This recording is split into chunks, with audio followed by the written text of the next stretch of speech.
Hi, everyone. Good morning or good afternoon, depending on where you are in the country or in the world. Welcome to week 7 of your journey into the world of the unseen. Now, this is our final week together. And so the big hurdle for this week is the final exam, of course. More on that in a little bit. So, this final week covers chapters 21 through 27. Yes, I know that is a lot of stuff. Rather than trying to sit down and memorize all of that information, 7 chapters, in just a few days, remember, we are surveying the more common infections associated with diseases of various organ systems. That's what this week is all about. And so, with that in mind, I've tried to narrow down your focus according to chapter and infection type. And so in chapter 21, you're looking at infections of the respiratory system. So how you want to break this down in your brain is to think about infections that are common to the respiratory system, like the common cold, rhinitis, flu, influenza, pneumonia, tuberculosis.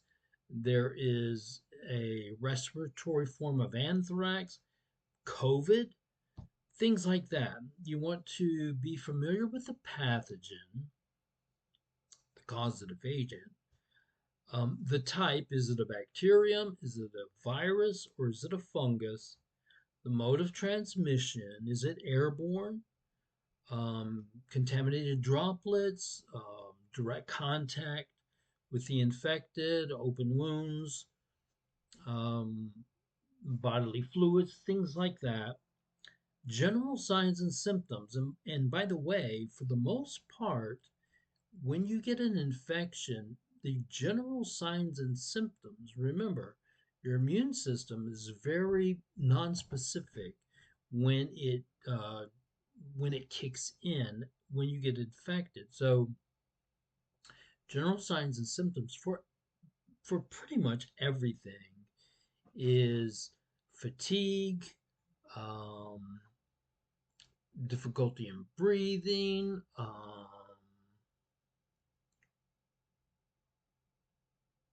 fever, things like that, just very general. And then the treatment for these various diseases. So we have respiratory infections in chapter 21. We have infections of the skin in chapter 22. So you want to think about things like acne, an athlete's foot, chicken pox, measles. There is also an epidermal, or rather a skin form of anthrax. So keep that in mind.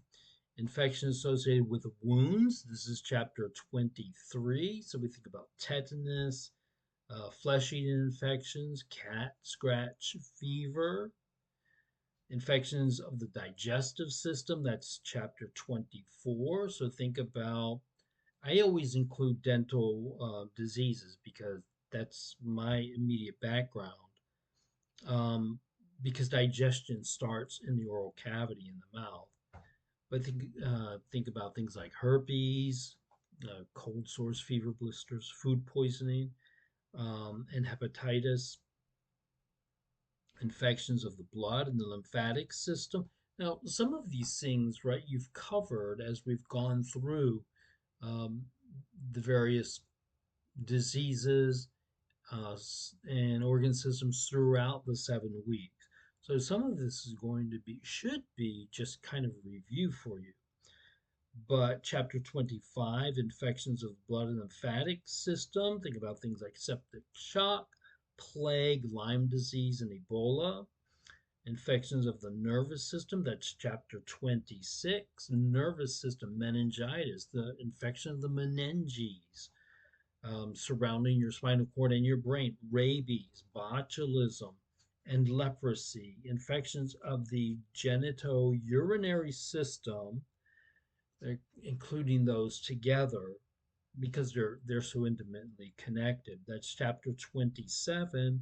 So you want to think about things like urinary tract infections, vaginal yeast infections, um, sexually transmitted infections, which of course will include AIDS, HIV/AIDS.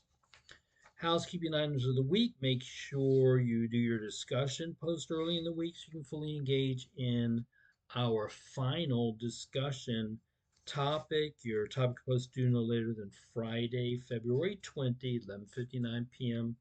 That's GCU time always. Microbial diseases assignment, more homework, and microbial diseases quiz are due this week, both due no later than Sunday, February 22. And the final exam is comprehensive from weeks 1 all the way through. Um, I have I'll have to double check. If not, I will post a topic review for you. Go back and look at my midterm review as well, since this exam, the final exam, is comprehensive. So I'll post my final review in class resources, of course. And that final is due also no later than Sunday, February 22, 11:59 p.m. If you haven't already, make sure you get your slide presentation submitted. I say slide presentation, you can do it in PowerPoint, you can do it in Google Slides, but here's what you want to do. Save it as a PDF before you upload it. Um, when you think about doing PowerPoint, no animations, no transitions, just do a straight up slide, cut to the next slide, cut to the next slide. No fancy stuff here, okay? Best bet, save it as a PDF and upload it.